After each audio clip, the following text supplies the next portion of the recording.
Hello, thanks for joining me, astrologer Patrick Arundell, for your in-depth weekly horoscope video for week commencing the 29th of July for the Sun or the Ascendant.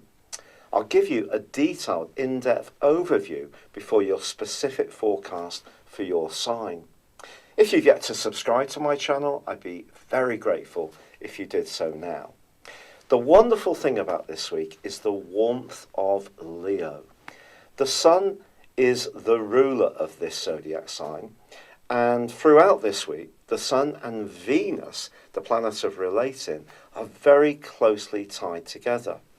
In fact, the new moon, which occurs on Thursday at 4:11 a.m. BST, is in fact also going to be embracing the energies of Venus.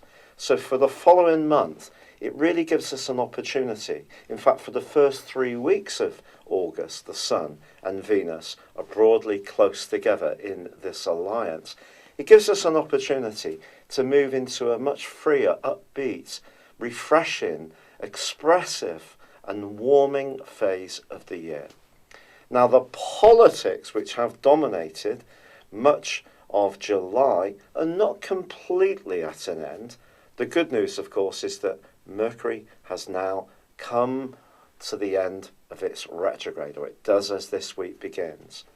But it is still going to be in an opposition with Pluto for much of this week. It's broad, but it's there, suggesting we may encounter somebody who's a bit of a might is right type character, someone who's very dogmatic, doesn't want to listen. And communication isn't just about speaking, it's about comprehension. So the more that we can just be aware of our boundaries, if we do encounter someone who is a bit like this, wants to grab all the limelight for themselves or their point of view, then that's going to be useful. Now, the Sun and Venus are also going to be clashing with Uranus this week. Now, in terms of the Sun's case, the Sun in Leo is very much about energy, self. It's about our individuality. It's about the things we enjoy doing, whether it's creative projects, socialising, being with our kids if we got them, or perhaps if we're wanting to have a more romantic time of it, the Sun's combination with Venus is obviously very exciting.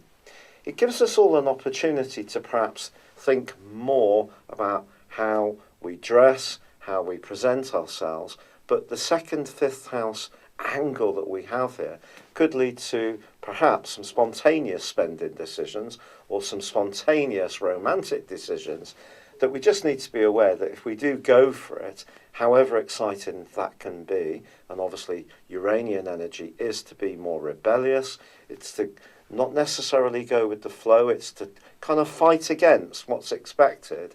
And so I think when it comes to being an individual versus how this fits in with other people's values, then there could be some tensions caused by that. However, if you are wanting to be a little bit more of a free spirit when it comes to your budget, then this could be a week where you could find yourself a bargain by being a bit bolder and perhaps going for it. But it's also important to understand that any kind of indulgence, or overindulgence anyway, may have the downside to it. But I think the glorious combination between the Sun and Venus and the new moon in Leo is really what we should focus on most of all. It gives us a chance to revive, to rekindle some fire after all that watery, earthy energy which has dominated so much across the whole of July.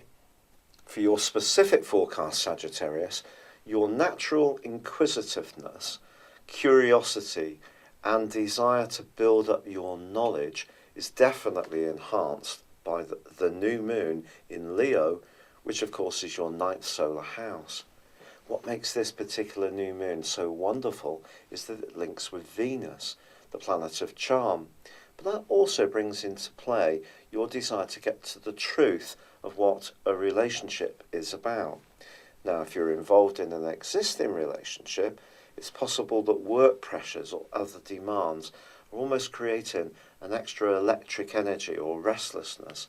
And you may need to try to create the space and time to focus on what you want from your love life. If you're single, someone entirely different to you or who you encounter on a journey, especially if you're holidaying this week, could prove to be a very interesting character.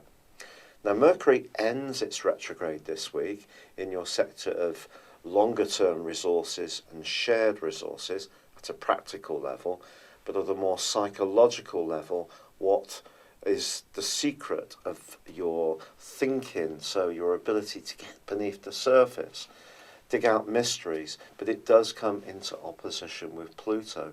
And that could make you a little bit more impetuous when it comes to your spending decisions, or a little bit more outspoken if you feel that someone is not really being completely fair when it comes to the division of resources, time or energy. It's been a real pleasure being with you, Sagittarius.